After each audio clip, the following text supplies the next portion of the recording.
Welcome to the Newsreel with Rod. I'm Rod, where we talk about films, camera gear, and accessories. Today we're going to be talking about a very common piece of camera gear known as a follow focus. We're going to be reviewing this particular follow focus. This is the Filmcity HS-2.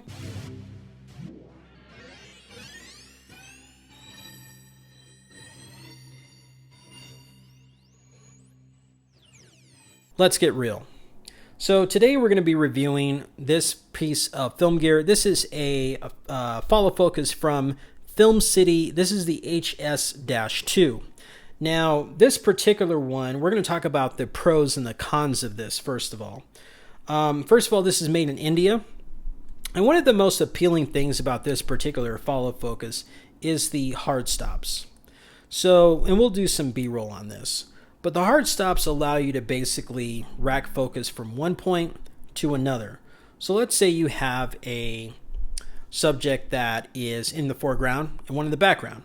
Well, this allows you to set your focus at one subject or object and then rack focus to the other.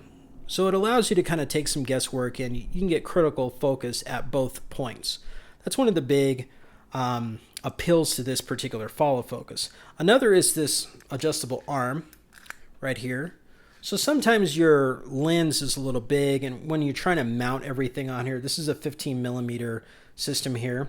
This allows you to kind of slide things kind of out, mount it on there, push it back in, and get it locked in onto the gears and kind of lock it down. This goes over to the next kind of pro on this, and this is kind of this quick mounting mechanism. This allows you to kind of pop it on the 15 millimeter rails. Some of the cheaper ones that you'll find kind of have this where it's kind of enclosed and you kind of have to kind of nudge it on there and then kind of slide it on there. This is a little bit more flexible in that aspect.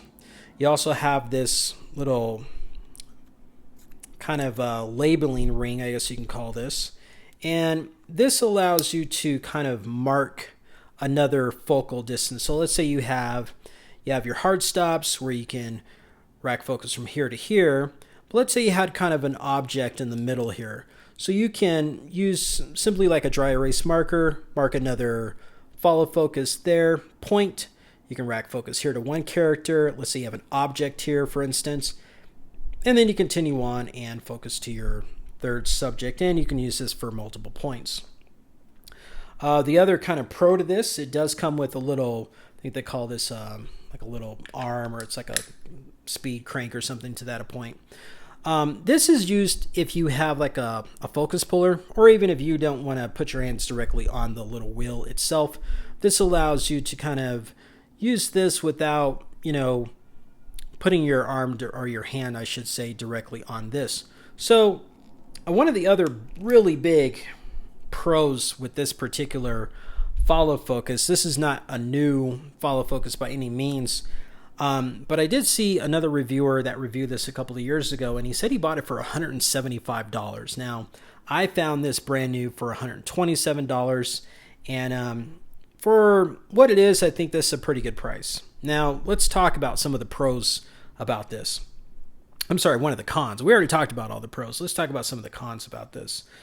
One of the cons for me is the way it was shipped. So when I received mine, there was this strange kind of oily black residue that kind of was all over it, and it was on my fingers. Some of it's still kind of coming off.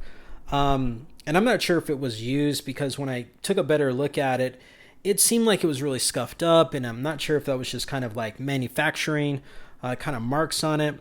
But then when I ended up taking this little kind of marking disc off, I noticed that it had been missing one of the magnets. And so to me, it either was sitting in a warehouse for like months, years, and things just kind of deteriorated over time. But either way, it was a little off-putting when I received it.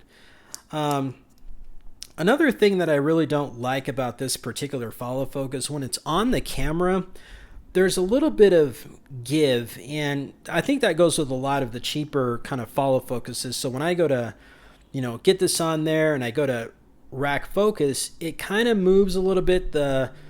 The teeth don't necessarily grip very well, which leads me to another kind of con to this. The focus ring that comes with it is just one of those types that just wrap around the lens.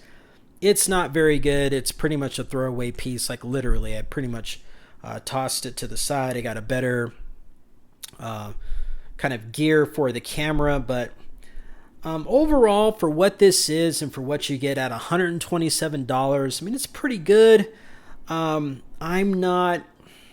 It's got some heft to it. The parts that seem like it's metal, according to the manufacturer, it's aluminum, but it's got some heft to it. To me, it's still a little bulky. I think that it's better than the ones that you would find that are like super cheap on like Amazon or Adorama, but there's something about this that just doesn't spell quality. It makes me want to get a different follow focus. While testing the Filmcity HS-2, I found myself liking it a lot more. There was a little play on the lens, but not nearly as much as I thought. And when I got it on the slider, I found myself liking it even more. And for that reason and that reason alone, I'm actually going to have to recommend the Filmcity HS-2. It's not a little better than the cheaper follow focuses out there. It's actually a lot better.